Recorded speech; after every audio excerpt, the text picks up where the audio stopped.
Welcome to day 8 of Shadowhunters month, and this is the first in what will be a kind of mini-series as part of the month, called, Book Club is kind of my working title. I imagine I'll just stick with that because I don't want to think of anything else, title-wise. But yeah, basically what I want to do for these kind of videos is take a look at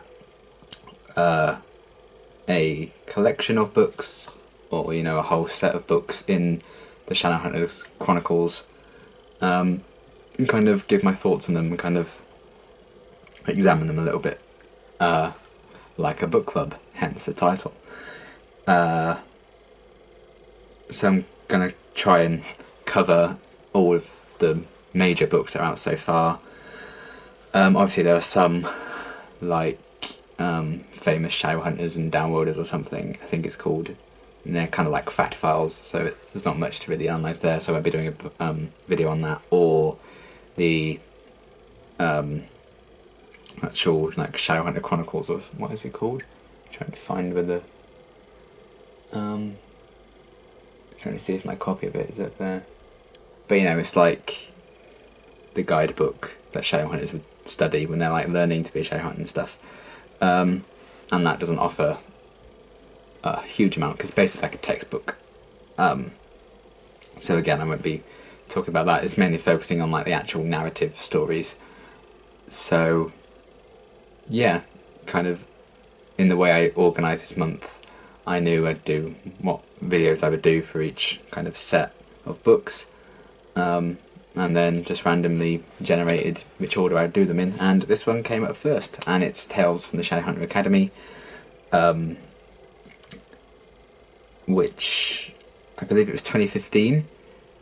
They were kind of released like a mini ebook, I suppose, short story, one a month throughout 2015, and then the following year in November they released published version of it, which I got. I got this on it the day it came out, which was very exciting. I didn't read it for a while afterwards because I was still catching up with the books at that point. But I had to buy it the opening day. It was kind of exciting. And since then they've released a paperback version, but I've got the hardback one. It came with the exclusive poster, so why wouldn't I? And yeah, kind of the biggest draw for Tales from the Shadowhunter Academy for me would be this guy right here. My favourite. I love him. I'm just really interested, given how the Mortal Instruments ended with Simon and the place he was in. I'm really glad we kind of had these collections of short stories to really examine him as a character and his journey to becoming a Shadowhunter and hopefully getting his memories back. And I think it was just, as such a huge Simon fan, it was great to have this kind of set of stories that were really focused on him, because I felt like he really deserved the spotlight. So I got very excited when I found out about Tales from the Shadowhunter Academy and got down to reading them. And I had an absolute blast doing so.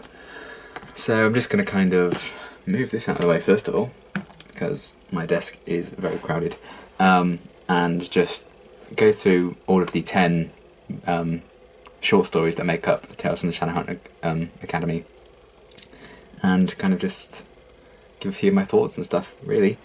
And I'll be doing this in a similar vein to the Mortal Instruments, or the Infernal Devices, or the Bane Chronicles, etc, etc.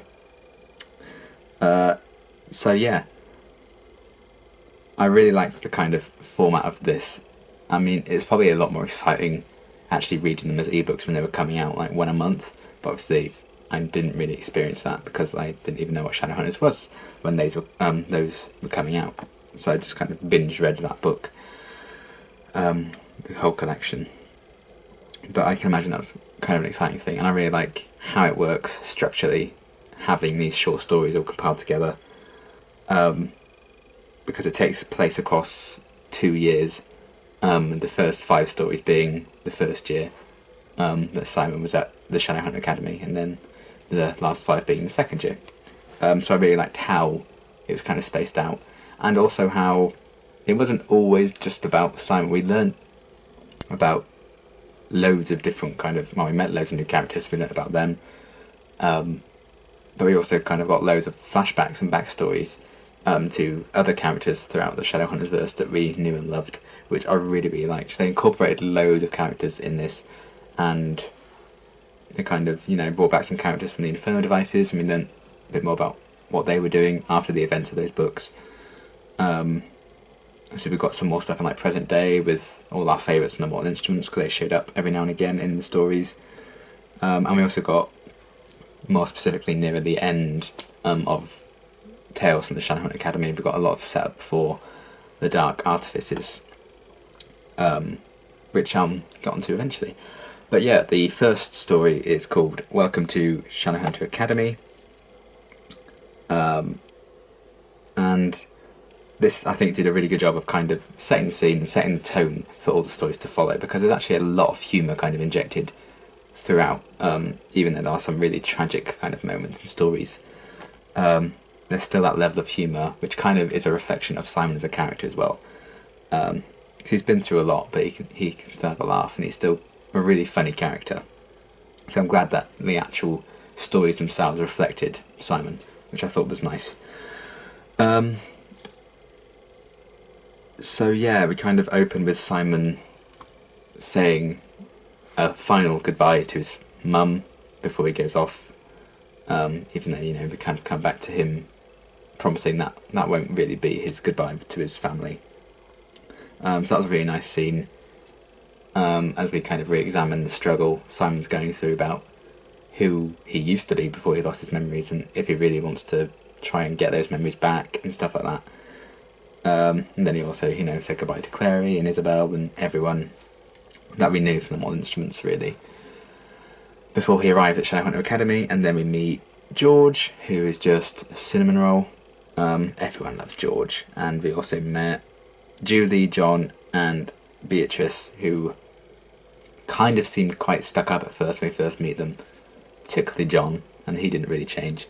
But, as the whole Tales went on, we kind of picked away at who they really were and how they ticked, and why a lot of them, particularly Julie, had a lot of hatred for Downworlders.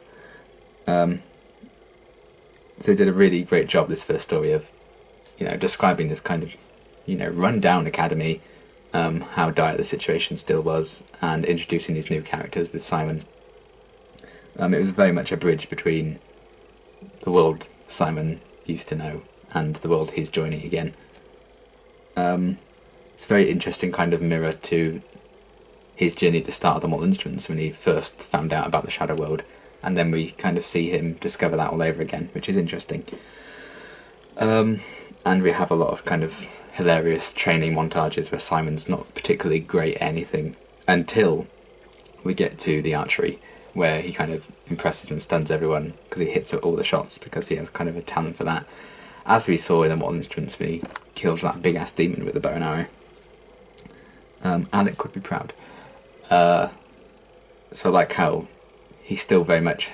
We see that he has the potential to be a Shadowhunter. While also right from the off, they're kind of planting seeds that, in particular with George, he may not be, Shadowhunter material, because he was adopted, and he's very easily scared by a few creatures in their room. So there was a lot of setup in that, but we also get a lot of really great character moments, like when Simon really properly remembers Jordan during the night once, and he kind of feels the weight of his death like it's literally just happened all over again. And George is there to comfort him in that moment, and I think that's really, really sweet. So while we have a lot of setup and a lot of humour in this first story, there are some real moments of tragedy and character building which I think worked really effectively. And another character moment is kind of when Simon chooses to move down to the mundane class, almost in protest for how some of the Shadowhunters, if you will, were treating the dregs. And then if you know me, you know, as much as I also love Simon, I love Sizzy too. They are my favourite kind of couple in the Shadowverse. And then we get that amazing So Isabel scene where she storms in, apparently to give a lecture, and she just says, you know, that's Simon, he's my boyfriend, back off, and then walks out. Really funny kind of moment, and I love that we kind of saw Isabel pop up at the end of the story. And then we kind of get a bit of angst. There is a lot of Sizzy angst running throughout Tales. It kind of gets a lot better towards the end, but there is a lot of angst to work through, which I really like. And, you know, Simon basically tells her, you know, I'm not your boyfriend right now. I'm not the guy you fell in love with. I'm trying to become that guy again, and she kind of gets really upset over it, quite rightly. So we kind of know that there's a long way to go. We know what Simon needs to do across all of these like other 9 stories. He needs to become a Shadowhunter, or try, and he needs to train. He needs to kind of find who he is now, in order to get back who he used to be. He needs to kind of patch things up with Isabel and Clary and all these friendships that he's kind of lost because of his memories. And also that kind of really nice scene at the end where George tells Simon that, you know, he's already been a hero before, so he can be a hero again. A great way of ending this first story, because it's like, this is Simon's situation, this is where he is, this is what he has to do, and we're like, okay, good, we're good to go, we have the setup we need, let's see what Simon's journey is going to be. And obviously we get that throughout the rest of the 9 stories. So I think it's a really, really great setup, and I really, really do enjoy the first story. Just as I enjoyed the second one, which is called The Lost Herondale, which isn't so much interesting because of what they do with Simon, but because of a lot of the other characters, like Julie. We kind of find out that some of her family were turned by Sebastian or Jonathan. And that's kind of where she has a lot of hatred and resentment. So it's nice kind of peeling away the layers of these new characters that we're meeting, and the whole idea of them having to hunt down this vampire. It was shocking for me, because I didn't realise that the Academy would really give them quite so dangerous missions, because obviously a lot of these people were still just mundanes, these students, and they still sent them out to hunt for this vampire. So it could have been potentially lethal. So it was interesting seeing just how extreme some of these lessons were at the Academy. I suppose when you're trained to be a Shadowhunter, you kind of have to be. And then we've got kind of a few flashbacks to the truth about Tobias Herondale, apparently just running away from his duties. And then the truth of that is that, you know, he was tricked by a demon or something, I think, and then the Clave kind of found him guilty of running away anyway, even though that wasn't the case. And Katarina kind of helped Tobias's newborn to escape. So there's this crazy kind of revelation, and there's a chance that Jace isn't the only Herondale left around. And Simon kind of has to wrestle with whether or not he should tell Clary that so she can tell Jace, or if he should just keep it to himself for now. And I don't know, he chose not to tell her, not to mention it. Is that the right choice? I don't know. I feel like if I were in that situation, I probably would have told Clary, but I suppose because Simon had lost a lot of his memories and he'd lost a lot of a sense of who Jace was, maybe he didn't quite understand the desperation Jace kind of had to find out about his family and stuff. So I can kind of see it from that aspect. And you know, we get another kind of little snippet of Izzy that I always enjoy because I love seeing her. And another great scene between Simon and Clary at the end of the episode where they kind of try and reconnect. And it's then Simon gets this incredible kind of moment where he sees Clary as like his best friend again for the first time instead of a stranger since he lost his memories. And he asks her, did we used to be like really close? And Clary was like, we were amazing or something like that. And just a really sweet way to end that story. So I really liked what they did with that, and how they kind of flash back to these lesser known characters in the Shadowverse, but we're learning a bit more about them and just fleshing out the world a bit more, which is something I think Tales from the Shadowhunter Academy did really, really well. And then one story that's very close to my heart is the third one, which is the Whitechapel Fiend. Right from the off we get a bit of comedy, and I always love it when Simon and Jace interact. So when Jace shows up as like a guest lecturer, and he's teaching everyone's like leap off a tree branch and stuff, and turns out to be surprisingly good at teaching, but he still has these moments to kind of take the piss out of Simon. I always appreciate those moments because I really like their friendship. So that was always funny, and there's kind of for one of my favourite kind of subplots throughout the Tales from the Shadowhunter Academy stories, in that Alec seems to be angry at Simon and doesn't really want to talk to him for some reason, and we don't know what it is at this point. And that's kind of a running theme until like the 9th story. So I liked how they kind of set that up in this episode, and just another mystery to kind of carry us through the rest of the journey. And then we know how much I love the Infernal Devices, and we know from a previous video how much I love Tessa, Jem and Will. So to get flashbacks to their life post Infernal Devices in this was just incredible. So I loved kind of seeing them again, as well as Gabriel and Cecily, and Bridget and Jessamine's ghost. They all kind of popped up in this story about the truth about Jack the Ripper and who that really was. Very, very interesting mystery, and a really kind of clever twist on like the Jack the Ripper. I want to say legend, but it actually happened. So I really like the Shadowhunter spin on that whole kind of crime spree, and it was just great seeing the Infernal Devices a lot again. And then we have another kind of really enjoyable scene at the end with Jace and Simon. I always love it when they highlight their relationship and their friendship.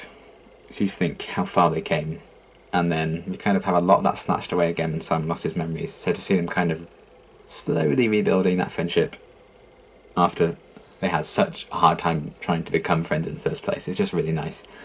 And I really liked that kind of the way they ended things with Jace at the end of that story. Then with the fourth one, Nothing But Shadows, we had kind of the inevitability, and a very interesting kind of topic to explore that we had got hints of in previous ones.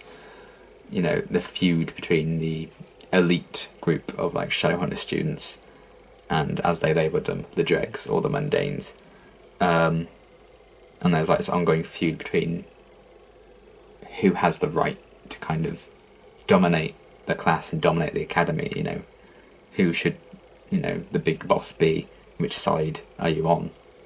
Then they kind of try and work this out through a baseball game that the dregs ultimately win, which is nice because I feel like the story very much wants you to be on the side of the dregs, which is very interesting because it's called like the Shadowhunter Chronicles, and a lot of the characters we love are Shadowhunters, and yet at the same time it's kind of a running thing that often you kind of root against the Shadowhunters and you root against the Clave, who the Shadowhunters kind of work for and serve.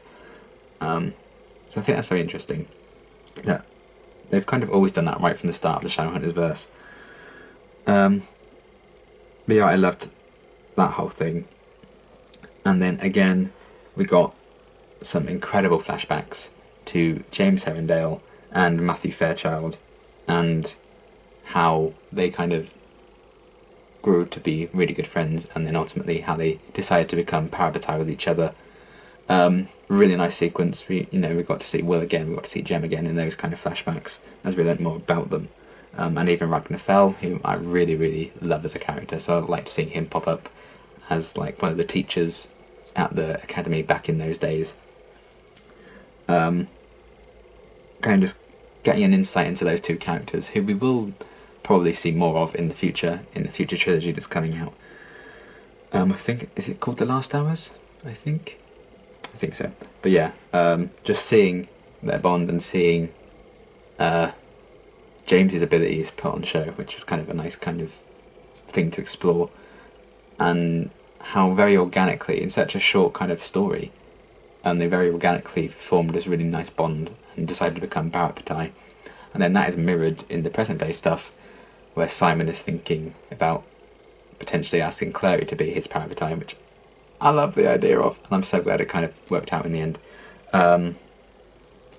So I loved, again, the way they incorporated these flashbacks to lesser known characters in the wider story of Simon at the Academy. I thought it was very nicely done. And while a lot of the focus of some of these stories is the flashbacks, we still get some character moments for Simon at the end, with like the progression in this one, deciding to potentially ask Clary to be his parabatai. It's just nice. Love some good character development. And only 4 stories in, I feel like you've already seen Simon grow an awful lot, which is very much highlighted in the 5th one, the 5th story, The Evil We Love, which is kind of taking place near the end of Simon's first year at the Academy. And again, it's me with the Sizzy angst. There's a lot of Sizzy angst in this, I was about to say this episode, this story. Because she seems to, well, Izzy really doesn't want to be at the Academy at this point, because Robert has brought her along with him to kind of bond, but she really doesn't want that to happen. She still kind of resents him a lot. And then Robert kind of gives this lecture, where we get more flashbacks I've always wanted to see, of the formation of the Circle and how Valentine kind of turned against the Shadowhunters because, Werewolves killing his father and everything. And then we got everything with Robert and Michael, his parabatai, in flashback form. We got kind of hints that Robert never really loved Maris. Michael kind of falling in love with Robert and admitting that, and things never being the same between those two parabatai. And that was the thing that kind of made Robert decide to fully commit himself to Valentine and the Circle. So it's really interesting seeing the Circle form for the first time, and seeing like characters like Luke and Jocelyn, and Amethyst, and Stephen Herondale in the flashback form. I really liked seeing those characters again. And getting a story I'd always wanted to kind of know about. So yeah, we got some great stuff between Robert and Izzy as well, when they kind of had this big confrontation, and Simon's just stood there like, should I go? And then in the end, through all the Sizzy angst we got throughout the whole kind of story, they have a really nice scene, a very hopeful scene between them at the end, where they kind of organise a little date, and hopefully it'll all go well, even though we know from the 6th story it really doesn't. But it's a really good way to end like the halfway mark of the Tales from Shadowhunter Academy, with the end of the first year, with a look back at some of these key characters and getting some key stories in the Shadowverse that we may not have gotten otherwise. So it was just one of the biggest strengths, I think, from Shadowhunter Tales from the Shadowhunter Academy, aside from the focus on Simon because I love him so much, is how they managed to tell all these different stories that aren't really related to Simon, but it doesn't feel forced as a part of the whole narrative.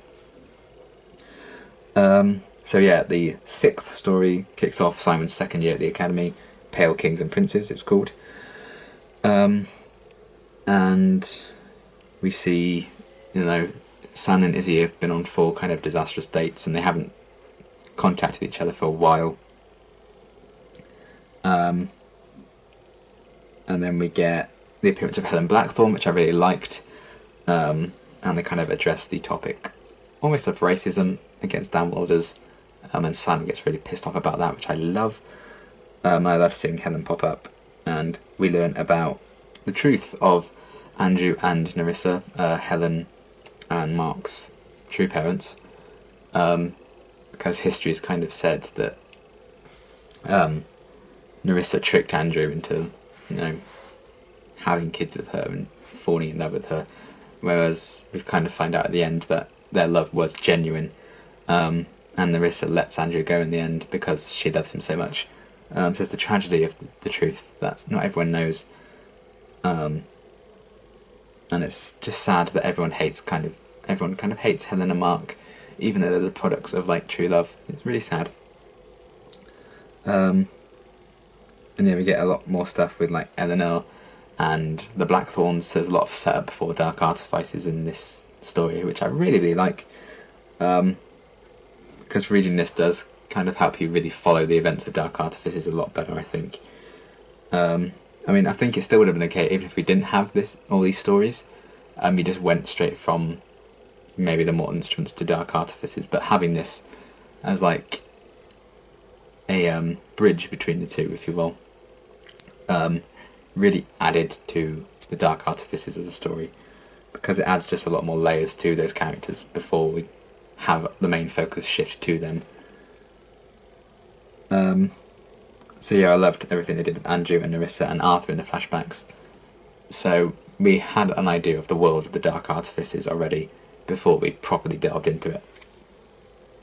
And yeah, just everything with Sizzy, kind of, yeah, angsty, hopefulness, that kind of mix. I just eat that kind of stuff up because I love it. And then the 7th story, Bitter of Tongue, we had another idea of like hunting fairies who were potentially giving things to mundanes that would kill them, so they kind of had to track them all down.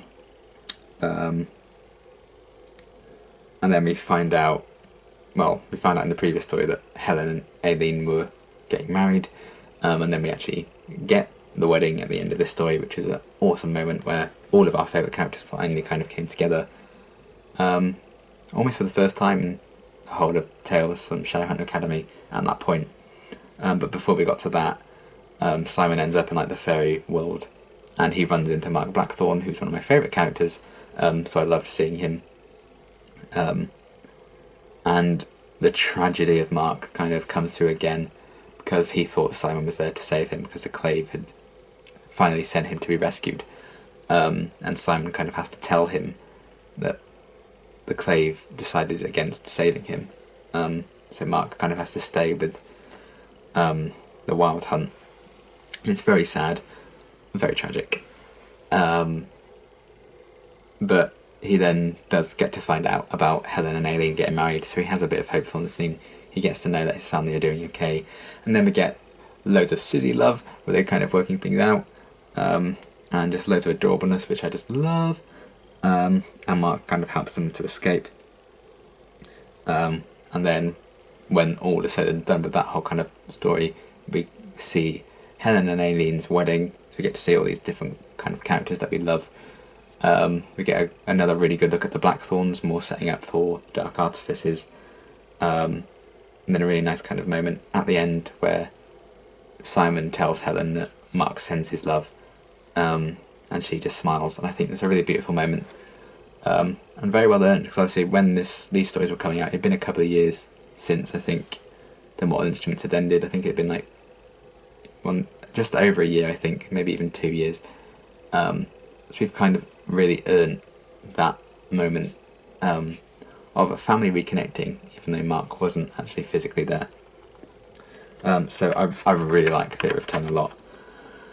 And then I think things really step up a notch with the final 3 stories. So the 8th one, The Fiery Trial, we have a really great kind of exploration and parallel between Simon and Clary being Parabatai, and Emma and Julian being Parabatai. So again, more set up for Dark Artifices, because we see Emma and Jules go through the Parabatai ceremony in this one, with Clary and Simon as their like witnesses, and ultimately they decide to be Parabatai at the end as well, which is awesome. And Simon kind of remembers the feelings he used to have for Clary in his past life. And we have like the parallel between Simon and Clary. There used to be like romantic feelings there, but then they've overcome that and become Barabatai, and they're really good friends. And now that's paralleled with Emma and Julian, who are in love with each other, because it was kind of more unrequited between Clary and Simon. And we don't really know the extent of what's going on with Emma and Julian. It's kind of hinted at that all is not well and they're not completely comfortable with becoming parabatai, but they go through with it anyway, which sets up a lot of angst for the Dark Artificers, because obviously they're both in love with each other. But I loved seeing that parabatai ceremony take place, and seeing Clary and Simon's journey through that episode, seeing Magnus and Jem and Katarina kind of put them through this compatibility test, which I thought was really nicely done. And it also kind of gave us a really organic way of seeing some characters again, some who aren't even with us anymore at the time they took place, and like the Tunnel of Love and the visions Simon had.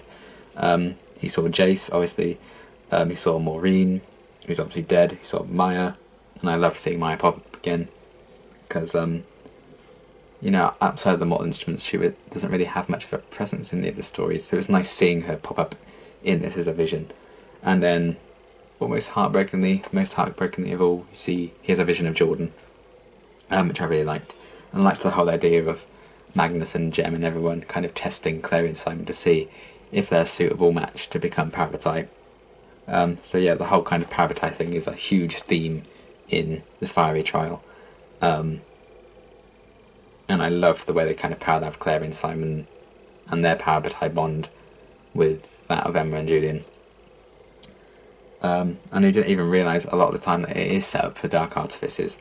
It's just so nicely and organically written. Then we come to what is quite possibly my favourite story in Tales from the Shadowhunter Academy. I do really like the 7th story. I really like this one, and I really like the 10th one as well, but I do have a soft spot for Born to End This Night because of the main focus on the Mortal Instruments characters, and the kind of resolution to that little subplot I mentioned earlier that I really like, between why is Alec not really comfortable around Simon and not really liking him. But we get some beautiful kind of relationship moments.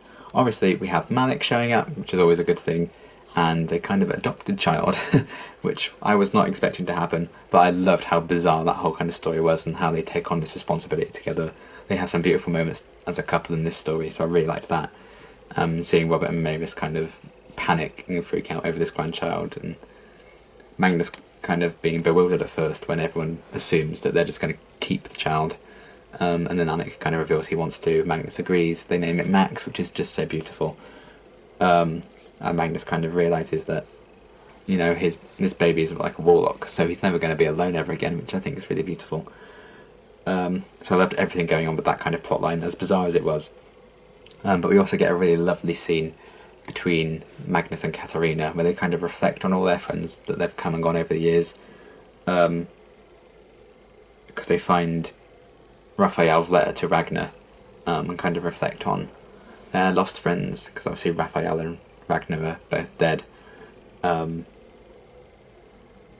I just loved that moment between these two really old friends, and no matter how old they get, they always reflect on the people they've lost, no matter how long ago they may have lost them, and I think that's just lovely. And I don't even want to think about Alec dying of old age one day and Magnus being on his own. But it's nice to know that Magnus will always very, very fondly and lovingly look back on Alec one day. Unless they break our hearts and maybe kill Magnus or something, which if they do, I will sue. So yeah, we had all this kind of madness going on with the whole baby plot and everything, great character moments, and then we get a really lovely scene between Simon and Alec, where Simon kind of asks Alec why he doesn't like him and why he's not a fan of him at the minute. And it kind of turns out Jace was kind of messing with Simon a bit, which was kind of funny, and very Jace. But then Alec kind of talks about how Simon was the one to save Magnus at the end of Mortal Instruments, not him. And he never got a chance to thank Simon for doing that before Simon lost his memories, so he didn't really know where they stood in terms of their friendship. He didn't really know how to act around Simon, and that's why he's been acting so strangely with him. And I really liked that really genuine moment with Alec. Really just, he'd learned over the years, we've kind of seen him accept himself, tear down the walls that were built around him, and just open up to people, and it was nice to see that put into practice in this story, with Alec opening up to why he was feeling the way he was feeling around Simon, and then kind of really starting to bond again and rebuilding that friendship in a really beautiful way. Honestly, one of my favourite scenes, in terms of characters, I would say it's one of my favourite scenes. Not like an amazing plot twist or anything, but it's been earned because we spent, prior to this, 6 books with Simon and Alec, as they built up this friendship. And it was really nice kind of seeing them being able to rebuild that and see how far they've come. So yeah, I really like Born to Endless Love. I think it's just an amazing kind of character piece, I think, more than anything else, because it's not a huge advancement in like the overall plot. It's very much like, Malik have a baby now, and then it's just kind of loads of individual kind of character moments that I really, really like, and it very much kind of takes into the theme of nostalgia. I think nostalgia is a theme that runs very heavily between this story and the next one, of the tales. So we have kind of nostalgia of Magnus and Katarina in this one particularly. And then I think that continues on to the 10th and final story, Angels Twice Descending, where we again have Simon in a mirror of the first story of the tales, saying goodbyes to people, going back to where he and Jordan used to live. So again, the nostalgia, and George himself is very nostalgic throughout this whole kind of story. So he was like, oh, this is the last time we're ever going to do this, this is the last time you're ever going to do that.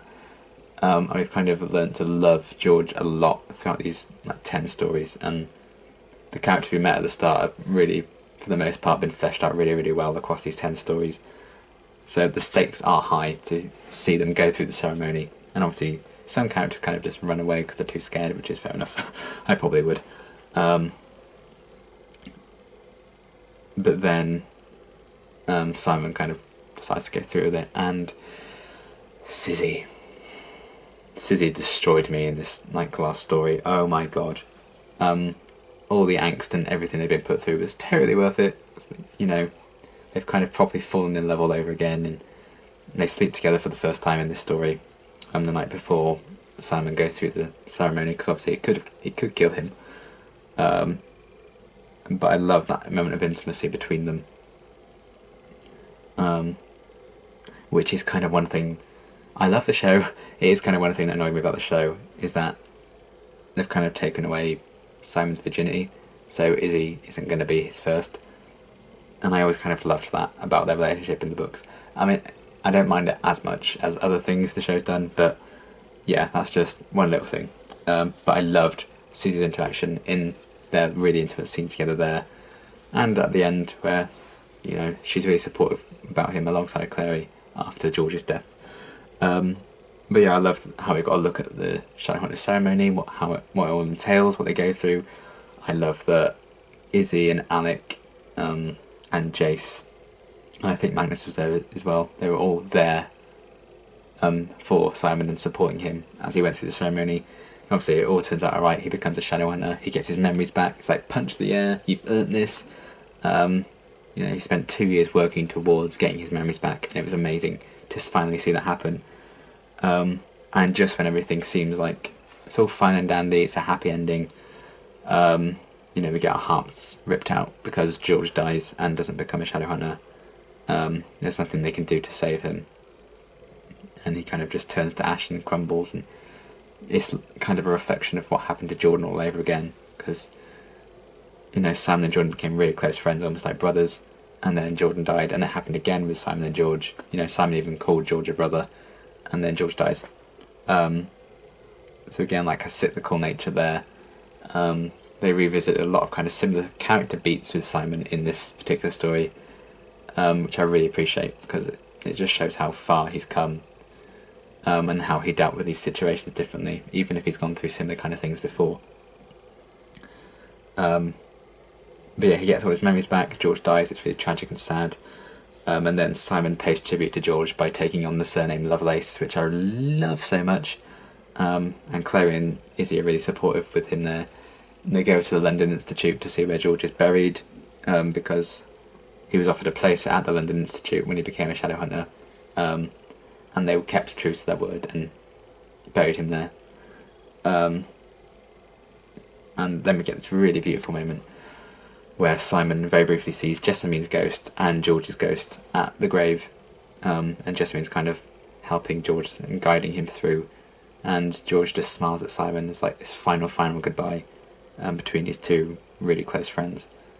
And then what it all comes down to is Simon kind of moving on from his journey across the Tales from Shadowhunter Academy and saying to Izzy and Chloe, let's go home. And we start Tales from the Shadowhunter Academy with Simon not really knowing his place, not really knowing where he's going and what journey he should undertake, and yet it ends with him knowing where home is and saying let's go home. He's found his place. And there's just some incredible kind of character development and storytelling throughout all 10 of the stories, and at the same time we're getting to learn loads more about loads of different characters in the Shadowverse, and having set up for future stories with the Dark Artifices lot. And Sizzy just destroying me. Major leaps forward for Malik as well. And, you know, Clary and Simon becoming Parapatai or choosing to. There's a lot of major events that go down. But it's told in a beautifully subtle way. And there are some really funny moments, really punch the air moments, really heartbreaking moments, which you kind of expect when it comes to Shadowhunter stories. But they were just told so beautifully, and I love the journey we kind of follow Simon go on across these 10 stories. And it's just a really kind of beautiful collection of events. And when I revisit often, especially the last couple of stories, because I really, really love them, it does help that I love Simon as much as I do. And he became the hero again, which I really, really like. There's a lot of kind of subtle, cyclical storytelling, and I really, really appreciate that. It's just a beautiful collection of stories that I had an absolute blast reading for the first time, and continue to have so much enjoyment reading again and again, because there'll be like sequences and lines that I forget make me laugh so much, and forget make me really sad. So yeah, that is Tales from the Shadowhunter Academy. Really amazing collection of stories. If you haven't read them, I would highly recommend you do, because they're just brilliant. And you know, the printed edition would have been out for... It was my first year of uni that came out. So I think it would have been out for about 2 years now. So you might even be able to get it cheap, or I'm sure the ebook will still be available, because that's how it originally came out. Obviously I've kind of spoiled a lot of it for you, but there are a few surprises that I wouldn't really want to mention. But yeah, even if you've watched all of this and you haven't read the books, like, congratulations. Thank you for sticking with it. But yeah, that is Tales from the Shadowhunter Academy. I absolutely love that collection of stories so much, and particularly for the focus on Simon and loads of filling in the gaps of characters I wouldn't have expected to pop up in these stories. And it's just nice to see Simon finally get a win after the Mortal Instruments kind of really did a number on him. Yeah, beautiful collection of stories. I absolutely love them. But yeah, if you've read them, let me know what you've thought of them and what your favourite stories are, what your favourite moments are, and yeah, there'll be plenty more of these like book club videos to come. And until tomorrow, thanks for watching.